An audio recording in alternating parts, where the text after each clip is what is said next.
Bonjour, ravi de vous accueillir dans un nouveau Lumière intérieure. Cette semaine, j'ai la joie d'accueillir une cuisinière, une chef cuisinière et animatrice télé italienne qui nous régale les papilles et les yeux de ses créations. Vous avez peut-être deviné qui c'était, il s'agit de Luana Belmondo, que j'ai le plaisir d'accueillir ici, dans Lumière intérieure sur KTO, c'est la première fois. Oui, bonjour, c'est la première fois, absolument. Ouais. Nous sommes enchantés de vous recevoir. Moi aussi. À l'occasion de la parution de votre dernier livre, qui est le 5e. Qui est le 5e. Si je ne m'abuse, qui s'appelle Ma cuisine simple et bon marché, aux éditions du Cherche Midi. Alors c'est un livre qui tombe à point nommé en ces temps de forte inflation.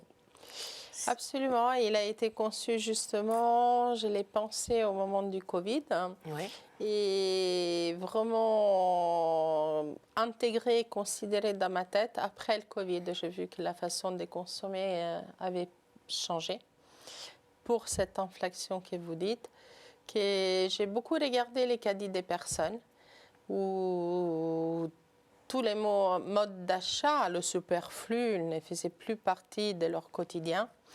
Et aussi, voilà, pendant le Covid, parce qu'on était un peu restreint dans les achats qu'on pouvait faire. Et ce livre, en fait, il est fait des chapitres avec des légumes, des viandes, des produits de base. Il y a une douzaine d'aliments de base que vous conseillez. Qui sont en fait, qui font partie de notre quotidien, comme le pain, de terre, le pain, la carotte, le pain, tomates, les herbes, les légumineuses, les conserves. Donc, tous ces ingrédients qu'on a l'habitude de voir, mais pas forcément de se dire, au lieu d'être seulement un condiment, est-ce que ça peut faire partie d'un plat? Et donc, j'ai essayé en fait de leur donner une voix et une vie dans ce livre. Et vous proposez une soixantaine de recettes avec ces aliments. C'est des recettes justement que vous avez cuisinées lors du confinement. Ce sont des recettes habituelles. On lit que ce sont des recettes de votre enfance aussi. Il y a un mélange de tout.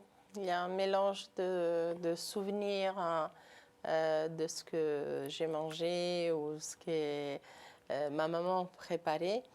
Et il y a aussi un peu une évolution quelque part. Je dis toujours que il y a par exemple une tarte tatin aux carottes. Cela fait 34 ans maintenant que je vis en France.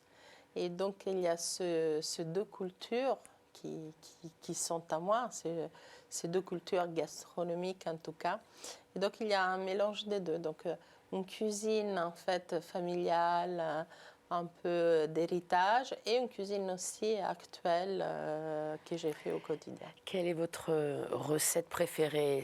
Quelle est votre Madeleine de Proust dans cette recette? Alors, je suis très fière d'avoir réussi, on revient à la carotte, un gâteau qui s'appelle la torta Camilla. Et ce gâteau, en fait, c'était le gâteau industriel, parce que j'ai mangé ça pendant toute mon enfance. Comme je suis née en 71, et dans les années 80, on glissait dans le sac à dos de tous les enfants qui allaient à l'école pour leur goûter justement dans la cour. Et en fait, en pensant à ce gâteau qui m'est bien sûr industriel, je dis encore, dont j'avais des souvenirs, il n'avait aucun goût de carotte, elle était juste orange. En faisant ces livres, je l'ai beaucoup conçu aussi en Italie. J'habite l'immeuble où je suis née. Et à ce moment-là, je rencontre une femme chez qui j'allais souvent parce qu'elle cuisinait beaucoup. Et je lui ai dit, la torta Camilla, j'arrive pas, il n'y a pas de recette. Elle m'a dit, si, moi je l'ai. Je la faisais maison. Et je suis très fière de cette recette dans le sens qu'elle est délicieuse. Elle est beaucoup plus bonne de celle que j'ai mangée. J'imagine. Et je suis très contente en fait d'avoir retrouvé cet héritage quelque part un peu unique. Donc cette dame vous a transmis la recette en fait? Complètement. Ça arrive souvent ça? Parce que les recettes, c'est comme des potions magiques, on ne les dévoile pas. Là, c'était un hasard. Ça arrive souvent quand on reste dans le clos familial, qu'il y a des recettes des familles, des transmissions de la grand-mère, de la mère qui sont données. Mais comme ça, en attendant l'ascenseur et en parlant, qu'est-ce que tu fais? Je suis en train de faire mon livre et je cherche Incroyable. ça. Et elle me dit, monte chez moi. Moi, je la faisais à l'époque. Et sortir son cahier, ça, c'est une pépite, on va C'est dire. une pépite, c'est un vrai don. C'est vrai que la cuisine, c'est de la générosité, c'est du partage. Ce sont des valeurs qui vous sont chères. La cuisine, pour moi, unit. C'est quelque chose qui sert aussi à... Bien sûr, on partage, bien sûr, il y a de la générosité, mais surtout, c'est un moment de détente. Je ne parle pas cuisiner parce que je comprends que certaines personnes ont un peu de stress en cuisinant, mais le moment où on s'assoit à table, là, c'est un moment génial parce que nous, on a donné le sourire et le plaisir des autres nous remplit. Et c'est le moment, en fait, où les personnes se les délivrent le plus. Si vous pensez, c'est autour d'une table où on discute des choses un peu plus intimes qui peut-être, avec un rendez-vous ou avec une tasse de thé, on a plus de mal à parler. Et en fait, la nourriture, pour moi, c'est quelque chose qui peut libérer les personnes, les rendre eux-mêmes. Intéressant comme lecture. On parlait tout à l'heure de transmission. Il y a des recettes qui sont transmises dans la famille. Laquelle en particulier? Après, je vais rebondir. Il y en a plein. Il y a par exemple les spaghettis, persil, anchois. Ah oui, spaghetti au ail. persil, oui. Oui, c'est hyper simple Ça, en fait. C'est la recette que moi je me fais. Je trouvais que ça fait partie des recettes un peu de confort. On rentre à la maison, on est fatigué d'une journée de travail, on n'a pas beaucoup de choses. On a une boîte de sardines ou autre chose. Parce que moi, je laisse toujours l'ouverture à mes lecteurs de pouvoir échanger les ingrédients aussi avec ce qu'ils ont chez eux. Donc là, c'est des sardines, ça peut être des anchois, ça peut être du thon. Et je sais Ce qu'on a dans le réfrigérateur. Voilà, et ça, c'était un peu la cuisine qui se faisait à l'époque, en tout cas dans ma famille. Dans votre famille. Donc on revient sur la transmission. Transmission aussi avec votre fils. Votre fils aîné est cuisinier. Oui, Alessandro. Alessandro, vous l'avez... Comment ça s'est passé, cette initiation? Ou c'est à force justement de voir sa maman cuisiner, régaler tout le monde Encore une fois, ça s'est passé un peu comme moi. En fait, on ne se pose pas la question si on va faire de la cuisine ou si on va en faire un métier. En fait, on suit une passion ou quelque chose qui nous plaît. Et moi, je me rappelle d'avoir toujours été en cuisine à côté de ma maman. J'ai une sœur, elle n'a jamais fait. J'ai 3 fils. Et justement, c'est l'aîné qui a suivi votre voie. Je me rappelle même de dire... Oh, et c'est celui qui était tout le temps là, en fait. Tout le temps. Hein, ce qui n'était pas le cas des 2 autres, peut-être. Oh non. Voilà, donc c'est l'aîné qui était... juste au moment à table. Mais avant, à table, lui, il était tout le temps là. Et quand je n'étais pas là, j'arrivais dans ma maison et ma cuisine était explosée. J'ai dit, t'as fait quoi? Ça. Mais il était petit. Ah, il essayait plein de recettes. Et voilà, je pense en fait, c'est une passion à la base dans soi. Et qu'après, voilà, en voyant des gestes, en voulant la développer, c'est un peu comme tout. Si on aime quelque chose, on y prête beaucoup d'attention et on en fait quelque chose. Autrement, c'est des choses qu'on fait partie de notre vie, mais qu'ils passent aussi vite qu'on les a vues. Passion innée qui lui vient de sa maman. C'est celui qui vous ressemble le plus? C'est plutôt le deuxième, celui qui est comédien. Victor. Voilà, Victor, c'est quelqu'un un peu sanguin comme moi, qui dit ce qu'il pense, qui aime la vie, qui croque. Enfin, c'est pas parce que les autres l'aiment pas, mais bon, il est très direct. Il a un côté trop italien. Est-ce qu'ils parlent tous italien? Oui. Alors, vous êtes l'épouse de Paul Belmondo. Oui. Il parle italien aussi? Oui. Tout le monde parle italien dans la famille? J'ai mis tout le monde à l'italien. Parce que Paul Belmondo, même si les origines sont italiennes Absolument. aussi, et c'est pas pour rien que vous êtes peut-être rencontrés. On sait jamais. Il parlait pas italien spécialement, Paul, au départ? Non. Je parlais pas français, il parlait pas italien. Les gestes. Les gestes au départ? Les Italiens. Oui. On arrive à se faire comprendre avec les gestes et peut-être son ADN italien a compris parler un peu en anglais. Mais tout a été très vite. On s'est mariés 6 mois après, tous les deux. Donc moi, j'avais qui 19 ans à notre mariage. Et je l'avais connu 6 mois avant. Quelle belle histoire, on en reparlera peut-être un peu plus tard. Donc, oui, je vous ai un peu interrompu. Donc l'italien, vous avez mis tout le monde à l'italien, à la cuisine italienne. Et vous venez de me dire que vous vous sentez le plus proche finalement de votre deuxième fils et non pas spécial. Enfin, Alors, comme caractère, voilà, vous on en me était là. demandez, comme caractère, je pense que Victor me ressemble le plus. Comme affinité, forcément, l'aîné, oui, il y a la cuisine qui nous lie énormément. Donc, on échange beaucoup sur ce monde que nous aimions tous les deux et les autres pas vraiment. Et le dernier, Giacomo, physiquement, il est très italien, mais il a plus une personnalité qui ressemble à son papa. Donc coureur automobile. Ancien. Ancien coureur automobile qui fonce. Ouais, il est étudiant toujours. Oui. Le troisième.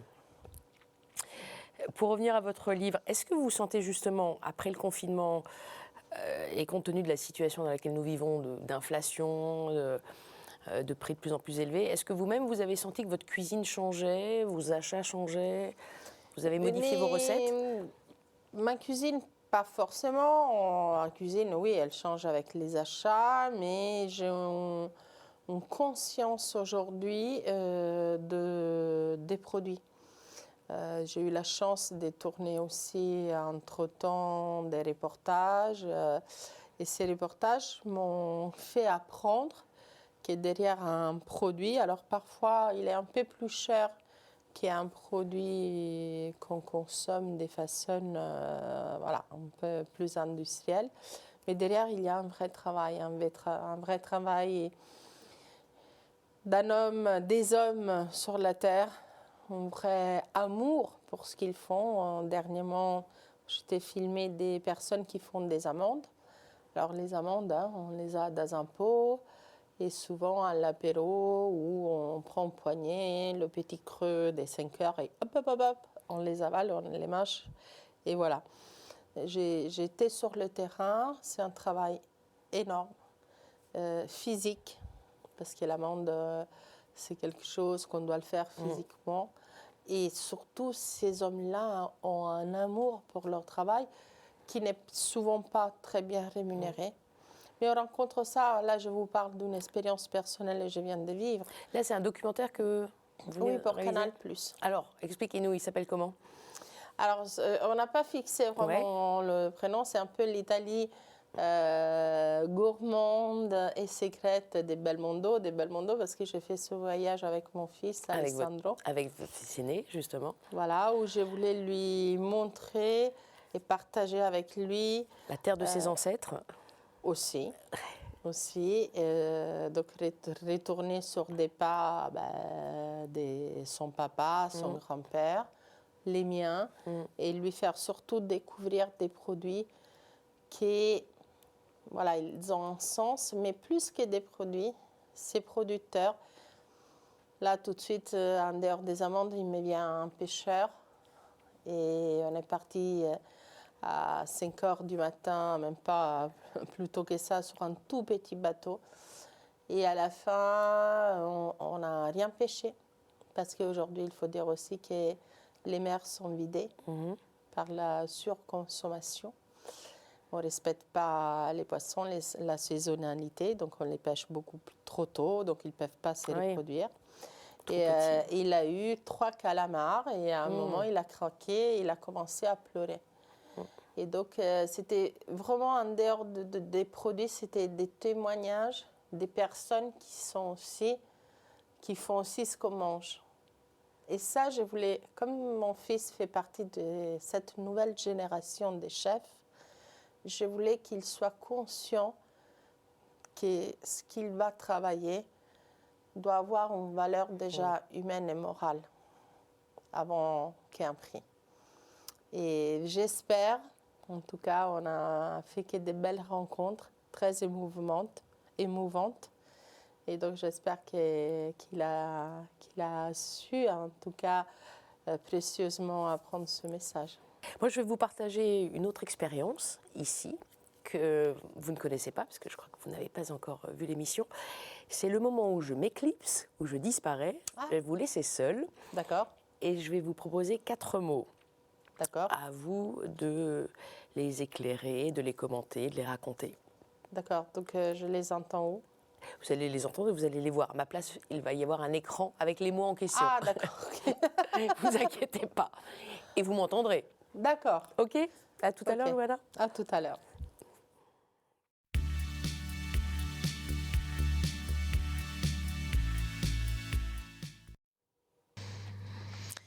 Louana, Belmondo. Louana comme la lune, n'est-ce pas? Je ne sais pas si c'est vraiment la lune, hein, parce que en italien, lune, c'est luna. Luna. Donc, je ne sais même pas d'où ça vient, ce prénom. Alors, j'ai regardé un petit peu. Ah, Pour certains, ça pourrait venir d'Hawaï. Et c'est une personnalité exaltée, joyeuse. Enfin, il n'y a que des mots positifs derrière ce prénom, ce joli prénom que vous portez. C'est en tout cas ce que j'ai lu. bah, tant mieux. Allez, comme on parle de mots, voici le premier que je vous propose. Ok. Et c'est un mot qui va peut-être résonner. C'est le mot discrimination. Discrimination. Oui. Je l'ai subi. Je l'ai, subi et vécu. Alors, quand j'étais très jeune, il faut savoir que moi, je suis née d'une maman qui porte une prothèse à la jambe et d'un papa âgé. Donc, il avait 60 ans quand il m'a eu. Et j'ai vécu un peu le côté des enfants. Je ne comprenais pas à l'époque pourquoi je n'étais jamais invitée à des anniversaires ou à aller faire les devoirs chez les autres ou des promenades. J'étais un peu mise à l'écart. Alors, vous avez dit que mon mot représente quelque chose de joyeux. Moi, j'ai toujours été une fille assez joyeuse, je le suis encore, et très ouverte envers les autres. Et c'était quelque chose que je ne comprenais pas. Et puis un jour, il y avait un anniversaire d'une des filles que j'aimais beaucoup. J'étais dans une école catholique qui est des seules filles. Et je me suis sentie le courage. Je crois que je devais avoir entre 8 et 10 ans, d'aller la voir et lui dire, elle avait invité la classe sauf moi. Et j'ai eu le courage de lui dire, pourquoi tu ne m'as pas invitée? Et là, elle m'a répondu, parce que tu es la fille d'une femme qui a une jambe en bois et ton père, c'est un grand-père. Et je me rappelle ce que j'ai répondu. J'ai dit, c'est des mensonges. Mon papa est mon papa que j'aime, hein, et ma mère n'a pas une jambe en bois. Après, je suis rentrée à la maison et comme j'ai grandi, vous savez, quand on grandit avec un handicap, quand une personne âgée, on ne voit pas forcément l'enfant qui est aimé, ne voit pas forcément ces choses-là. Et puis, c'était des années où tout ça était un peu occulté aussi. On s'est montré moins, en tout cas dans ma famille. Et donc, je n'avais jamais été confrontée à ça. Et aujourd'hui, j'ai pas aimé cette fille pendant des longues années. Il y a de quoi? Vous aviez quel âge à l'époque? Ça a de quoi traumatiser? Entre 8 et 10 ans? Oui. Et les enfants sont cruels, ouais. Oui, ou leurs familles sont cruelles, ou ce qu'ils entendent est cruel. En tout cas, c'est sorti, ça m'avait énormément blessée. Mais bon, moi je dis toujours que je remercie toutes les personnes qui m'ont fait des actes pareils. Et ce qui est très très drôle, c'est que cette même fille, une fois que j'étais une adulte et puis entre guillemets connue, Et elle m'a écrit sur les réseaux en me disant qu'elle voulait tellement me voir. Alors, ça n'a pas été une vengeance de ma part de ne pas la voir, mais j'ai aucune raison de voir quelqu'un qui m'a fait tant de mal. Qui a fait beaucoup de mal, oui, c'était une... C'était un moment difficile parce que j'arrivais pas à comprendre et surtout je me disais que j'y étais pour rien, moi. Moi, j'étais juste la fille de ce qu'elle appelait une mère avec une jambe en bois et un vieux père. Mais moi, je n'avais rien fait de mal. J'étais juste le produit d'un amour. Et donc, la discrimination, je l'ai vécue la première fois comme ça. Et ces parents un peu atypiques, entre guillemets, que vous aviez, Oui. vous en aviez honte de temps en temps? Oui, à l'adolescence, ma mère, elle s'est cachée, je vous dis toujours, je suis née en 1971 où l'handicap n'est plus vu comme aujourd'hui, parce qu'aujourd'hui, bien heureusement, il est intégré dans nos sociétés et c'est pas un assassin, quelqu'un qui est handicapé, bien au contraire. Et en plus, c'est des personnes vraiment normales, qui vivent normalement et qui leur est malheureusement tombé sur la tête un malheur malgré eux. Et j'ai eu juste un moment, donc maman s'est cachée beaucoup, j'étais beaucoup plus attachée à papa. Parce que, bon, d'abord, c'était un homme, c'était un bel homme. Alors, lui, que les jeunes disaient qu'il était... Mais bon, il s'en fichait complètement. Il avait 60 ans, 65, 70 ans. Il restait un bel homme italien. Il venait me chercher à toutes mes sorties d'école. Ma maman, elle n'est jamais venue. Elle s'est toujours cachée parce que je pense aujourd'hui qu'elle avait honte, qu'elle avait honte de cet handicap qu'elle avait, parce qu'il était, comme je disais, moins intégré.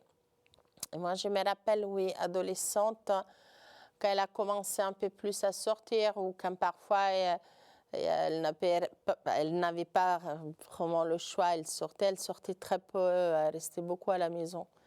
Après, elle aussi, elle a fait un travail plus tard, elle a commencé à sortir à l'âge de 65, 70 ans.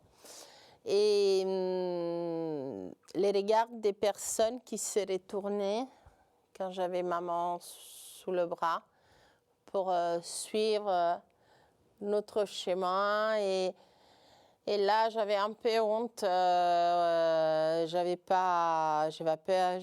honte d'être à ses côtés, oui. C'est stupide. Mais j'étais une adolescente, j'avais 15 ans et je me disais, oh là là, le garçon que j'aime bien de mon quartier, il me voit comme ci et comme ça, il ne va jamais me regarder parce que ma mère marche comme ça. Un sentiment humain, vouloir appartenir aussi au groupe, surtout à ces âges-là où on essaye de ressembler à ses pairs, PAIRS. Oui, je faisais pas partie, en tout cas, d'une famille normalement conçue. Je me rappelle aussi d'avoir tellement rêvé que la jambe de ma mère repoussait. Souvent, j'ai eu ce rêve-là, en me disant... Ah, elle peut pousser. Et de rêver que j'avais une maman que la jambe, pendant la nuit, avait poussé. Souvent, j'ai idéalisé une famille normale parce que je voyais que, bien sûr, mes copines, mes copains, les parents étaient jeunes, ils jouaient au tennis, ils allaient ici, ils allaient là. Où je les regardais, je les trouvais très jeunes avec leurs jeans. Ils comprenaient beaucoup plus peut-être aussi leurs enfants. Donc en plus, je suis née de deux parents avec des vies faites avant. Donc d'un coup, J'ai grandi toute seule, donc j'ai souvent idéalisé aussi ça, cette famille, enfin, me réveiller et avoir en fait quelque chose de normal. Ça, c'est quelque chose que je me rappelle de l'avoir fait. Mais aujourd'hui, je me le rappelle aujourd'hui que je suis une femme adulte. Je vous propose le deuxième mot qui va nous permettre de continuer de parler de tout ça, puisque c'est le mot mama. Mama. C'est avec Maman deux en M. italien. Ah, bah c'est avec deux M, on oublie un M. Comme maman. Donc vous parlez de votre maman. Elle, comment a-t-elle perdu sa jambe? Ma maman était une très très belle femme quand elle était jeune, en tout cas dans ce que j'ai vu. Et ma maman était un mannequin. Elle habitait à Venise, elle posait pour les peintres, les grands peintres vénitiens. Mais c'était aussi quelqu'un qui aimait la vie à l'époque et je crois un peu rebelle, on va dire. Et en fait, elle conduisait une moto.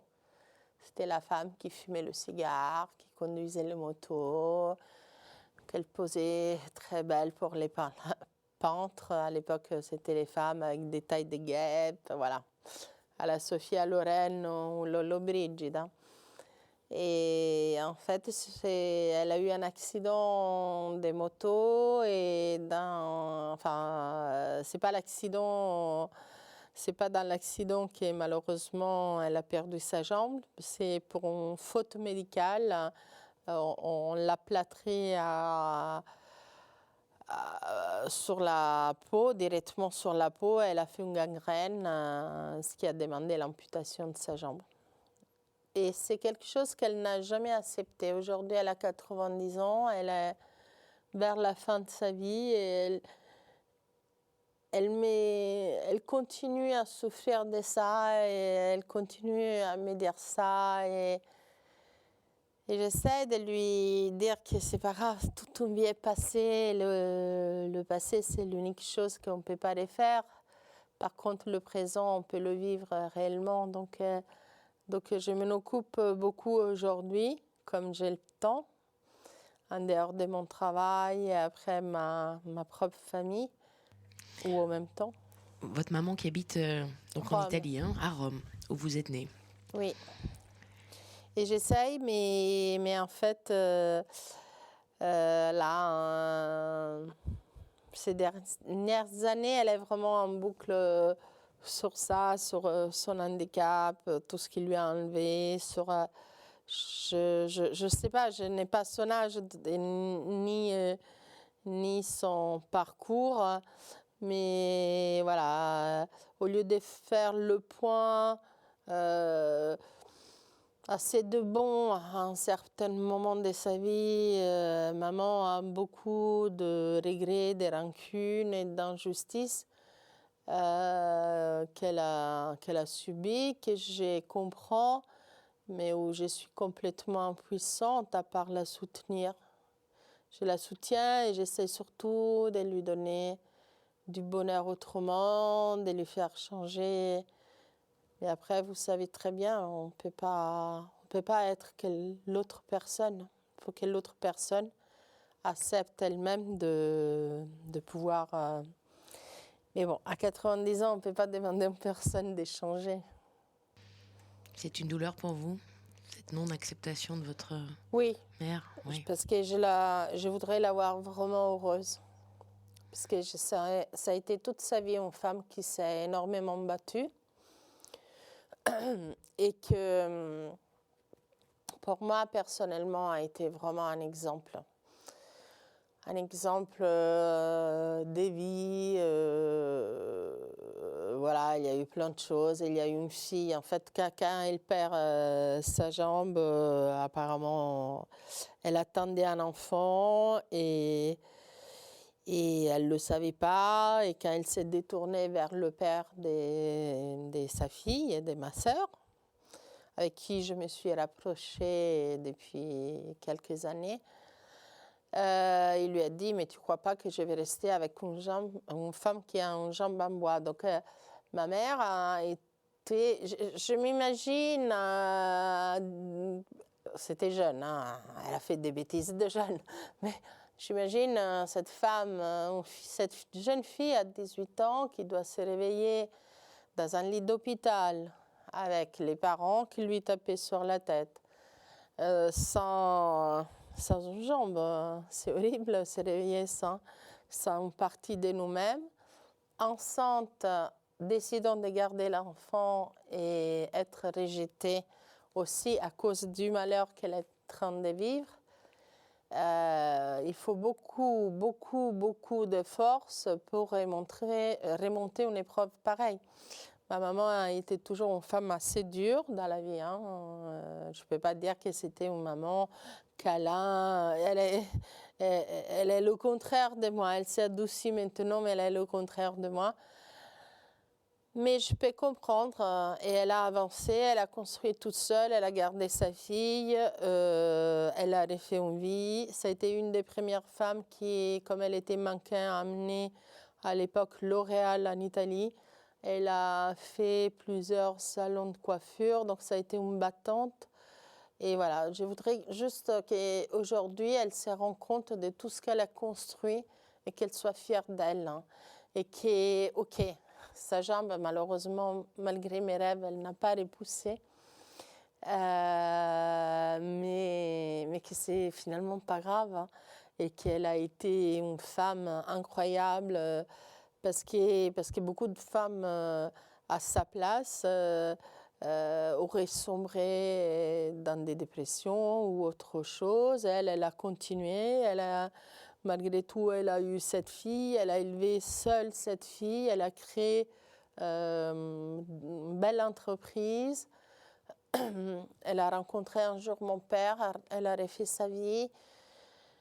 Donc pour moi, c'est une battante. Alors la voir aujourd'hui toujours pleurer sur tout ce qui lui a manqué, j'aimerais qu'elle soit fière d'elle et apaisée parce que bon, je lui souhaite vivre encore 100 ans, mais c'est là où on sait très bien que ce n'est pas possible. Mais j'aimerais qu'elle soit plus sereine parce que malgré tout ça, elle a fait beaucoup... Enfin, moi, en tout cas, c'est une Wonder Woman, c'est une grande femme. C'est un très bel hommage que vous venez de rendre à votre maman.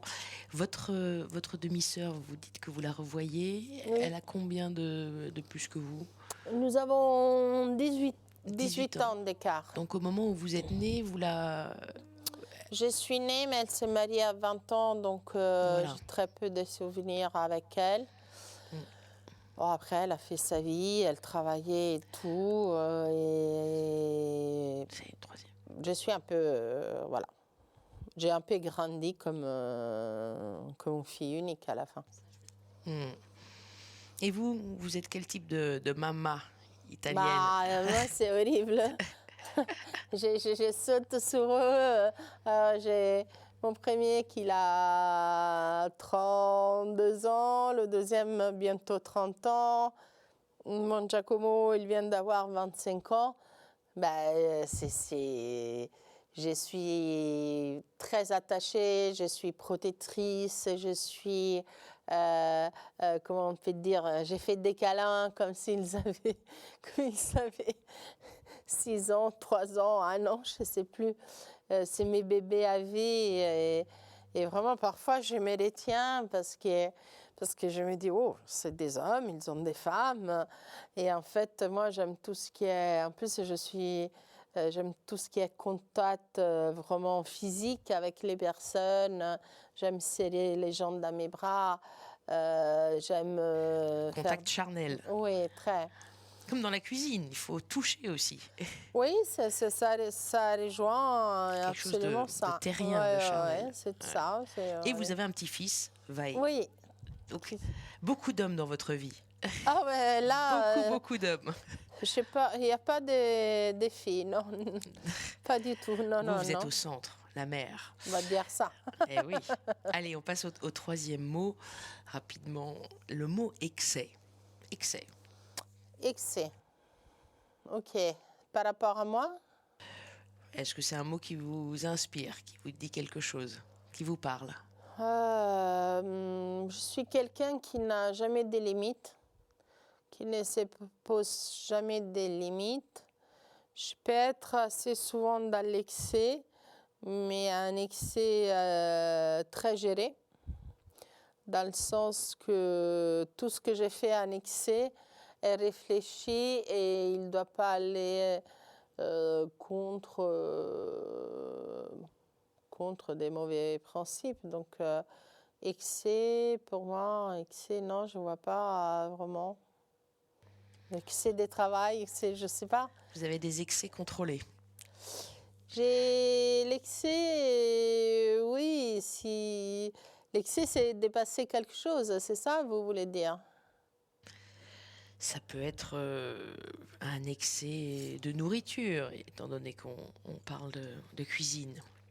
Le péché de gourmandise. Excès, ça peut être tout type d'excès. Je peux être dans l'excès, dans la conscience de l'excès. C'est-à-dire, l'excès n'est jamais égal à un déni. C'est-à-dire, tous les excès que j'ai pu ou j'ai fasse dans ma vie, je les connais.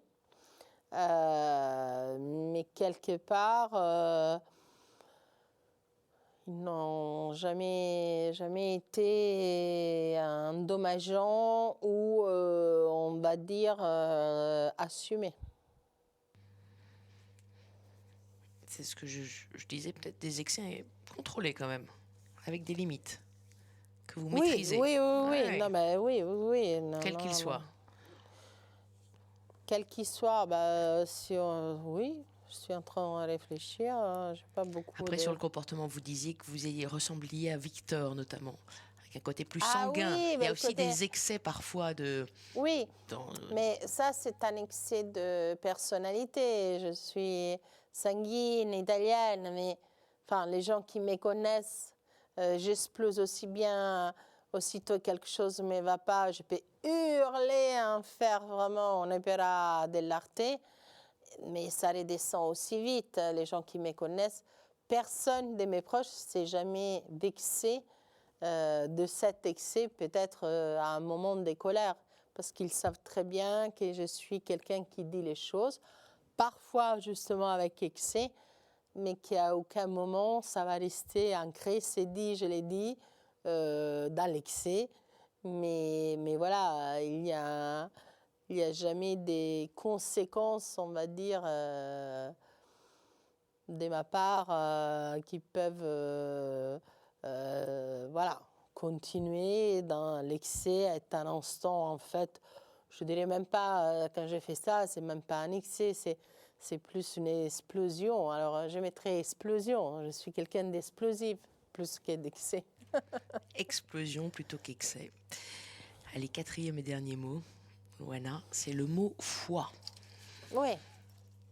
Et oui, nous sommes sur KTO, lumière intérieure. Oui. Je suis italienne, romaine. J'ai fait très vite, j'étais confrontée à la foi. J'étais dans un collège des filles catholiques chez les Bonnes Sœurs. Je me rappelle, on faisait la prière avant de rentrer, on faisait la prière en sortant. Beaucoup de fois chez ma mère, pas chez mon père, mais beaucoup de fois chez ma maman. Moi, j'ai vécu en fait la religion, on va dire, comme tous ceux qui, quelque part, quand on est enfant, on ne peut pas dire un enfant entre, j'ai commencé à 3 ans, je suis sortie à 14 ans. Un enfant entre 3 et 10 ans, on ne peut pas dire qu'il a la foi. On peut dire qu'on lui impose une certaine religion ou façon de vivre une foi. Mais il ne peut pas lui-même avoir réellement une foi.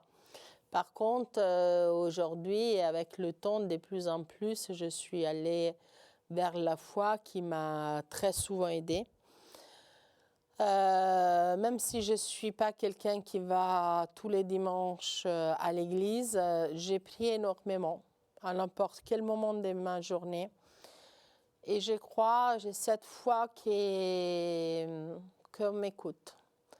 Qu'on m'écoute et que quand j'ai des moments durs à vivre, parce que c'est une réalité, parce que très souvent les gens pensent, on voit que les paillettes, non? Et en fait, la vie n'épargne personne de rien. On est tous égaux, pardon. Devant la vie, on est tous pareils, on a tous nos épreuves, belles, moins belles, dures, très très dures. Et moi j'ai pris le matin, je demande vraiment, j'ai pris même dans ma voiture. La prière est quelque chose on me la faisait faire, je la faisais de façon mécanique presque. Et en fait aujourd'hui j'ai pris de façon différente. J'ai pris pas seulement pour demander, j'ai pris la plupart du temps, pas pour demander, je t'en prie, fais que ça arrive, je t'en prie, épargne-moi de ça. Non, le plus souvent, quand j'ai pris vraiment pour que je sois bonne et gentille. Ma plus grosse prière, au fait, je prie beaucoup la Madone. Et je lui demande très souvent ça. Je t'en prie, ne fais pas que dans cette journée, ma première prière le matin en tout cas, je t'en prie, fais que dans cette journée, je sois quelqu'un de bien, que je ne fasse du mal à personne. Voilà, c'est mon souhait, hein, c'est ma prière à moi. Je suis quelqu'un qui voudrait vraiment, alors on ne peut pas toujours y réussir parce qu'après, il y a la foi et la prière et ce qu'on est, hein, mais ce que je demande dans ma foi le plus, c'est ça, c'est fait que je ne blesse personne, fait que je sois une personne meilleure, fait que je ne fasse pas de mal avec des mots, avec des attitudes, même s'il y a des moments où je dois répondre à quelque chose et me défendre de quelque chose, je demande toujours que je puisse être aidée à ne pas faire du mal. Peut-être parce que finalement j'ai pas mal subi de mal et je ne veux pas que les gens puissent souffrir à cause de moi. Des prières que vous prononcez, que vous envoyez à la Sainte Vierge, donc tous les matins, c'est une démarre tous les matins. Quotidienne. Oui. Et le soir? Pas forcément, mais 2-3 fois dans la journée. Je fais aussi appel ou je fais une petite prière. Oui. Avant, j'avais tout un rituel de prière que ma mère faisait. Elle me faisait réciter tous les soirs un carnet de prières en latin. Mais malheureusement, maintenant, je déforme un peu ce latin. Il ne faut pas qu'on m'en veuille, mais... donc, parfois, je les fais. C'est des prières mélangées pour ceux qui ne sont plus là, pour ceux qui sont là, pour les péchés qu'on fait, mais des prières très établies, c'est-à-dire très faites. Alors, mais pour moi, la foi, elle va en dehors de ça. C'est vraiment un dialogue. Et j'essaye plutôt, j'ai fait mes quelques prières, au lieu d'en faire les 10, 15, j'en fais peut-être 2, 3, parfois une. Hein. Mais c'est en fait un dialogue que j'ai et où je parle. Voilà, où je parle et je pense moi, en tout cas, je suis sûre qu'on m'écoute après. Vous dire que les choses se règlent, non, je n'ai pas la certitude, mais j'ai besoin de ça pour avancer. Et de toute façon, voilà, c'est mon choix et je l'ai. Vous priez aussi des anges gardiens ou votre père? Oui, beaucoup. Beaucoup. Vous avez le sentiment d'être entendu? Qu'ils vous répondent? Je Votre sais ange pas. gardien, c'est d'ailleurs votre papa? Il y en a plusieurs. Il y a des personnes, j'ai pris mon papa, j'ai pris aussi un ami que j'avais connu par mon mari ici en France, qui était beaucoup plus âgé que mon mari et qu'il a été très important pour moi parce que j'arrivais à 19 ans, il avait à l'époque déjà une soixantaine d'années et donc il m'a beaucoup aidé, intégré. C'était pas facile non plus, j'arrivais dans une grande famille, une italienne, hein, donc il m'a beaucoup aidé. J'ai pris beaucoup lui parce il m'a beaucoup aimé. Donc j'ai pris les personnes, en fait, papa en premier, mais les personnes qui m'ont réellement aimé et que je sais que peut-être de là-haut ils m'entendent. Et j'ai pris aussi ma meilleure amie que j'ai perdue et dont j'ai récupéré sa fille, qu'elle a passé après son décès 2 ans chez moi et que je considère comme une fille. Donc parfois, je ne dis pas tout, mais je n'ai pas que 3, mais j'ai 4 enfants en fait.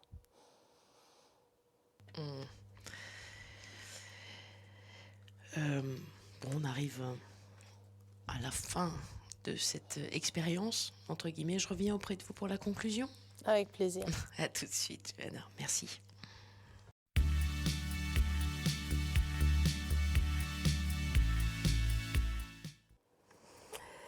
Alors, Louana, je suis de nouveau en face de vous. Oui. Comment est-ce que vous avez vécu cette expérience J'avais l'impression... d'être chez le psy? C'est ce que vous Oui, me c'est ça. disiez avant que ça se rallume. Vous connaissez les psys? J'ai dû y aller 1 ou 2 fois, mais je ne suis pas très psy en fait, hein. J'ai du mal à intégrer le fait qu'un être humain avec la même tête que moi puisse résoudre mes problèmes sans que moi je puisse pas le faire. Mais c'est faux, il faut y aller. C'est pas un bon message. Quand on a besoin, il faut parfois se faire aider et être écouté. Mais non, c'était bouleversant parce que j'ai revécu des étapes de ma vie que je n'ai pas l'habitude en général de parler. D'ailleurs, je pense qu'ici, c'est la première fois où je me délivre réellement. Et donc, c'était bouleversant, mais je ne suis pas agréable. C'est vrai que vous avez... je vous remercie de ce partage d'événements, d'épreuves de votre enfance, notamment l'histoire bouleversante de votre maman, de votre père. Le mot qui vous a le plus marqué, c'est peut-être le mot discrimination, ou c'en est peut-être un autre? Oui, non, discrimination. Il y avait excès, foi et mama, sans M. Oui. Enfin, il manquait un M. Voilà, Il en faut c'est pas 2. grave. Ça aurait pu être mama aussi, j'imagine. C'est pas grave. Oui. Est-ce que vous pensez qu'il y a une forme de justice dans la vie? Parce que beaucoup d'épreuves étant jeune, et peut-être plus de joie par la suite, avec une belle famille unie, des fils. Je ne sais pas si on peut appeler ça une justice ou pas justice dans la vie, parce que je vois des choses tellement injustes quand ça touche, par exemple, des jeunes enfants. J'ai une amie qui a perdu son fils, qui était jeune. C'est tellement injuste. Donc, je ne sais pas si la vie a vraiment cette règle de justice ou pas. Et la justice divine. Je pense que voilà, que si on revient à la foi nous aide. La foi nous aide à surmonter et ça nous fait dire que... Alors, oui, c'est dur, mais si on a ça en plus, c'est un aide et ça nous fait dire que peut-être si c'est nous, c'est parce qu'on a été choisi, parce qu'on pouvait surmonter cette épreuve-là. Donc, je pense qu'il y a ça. Plus qu'injustice, il y a injustice. Oui, c'est ce que dit aussi le catholicisme Voilà. sur les épreuves. Oui, je pense que c'est ça. On a parlé aussi de la prière, de votre foi. On a moins parlé de la finitude. Je finis souvent cette émission par cette finitude, l'au-delà. Est-ce que ce sont la mort? Vous y pensez? Vous y pensez pas du tout? Vous l'imaginez?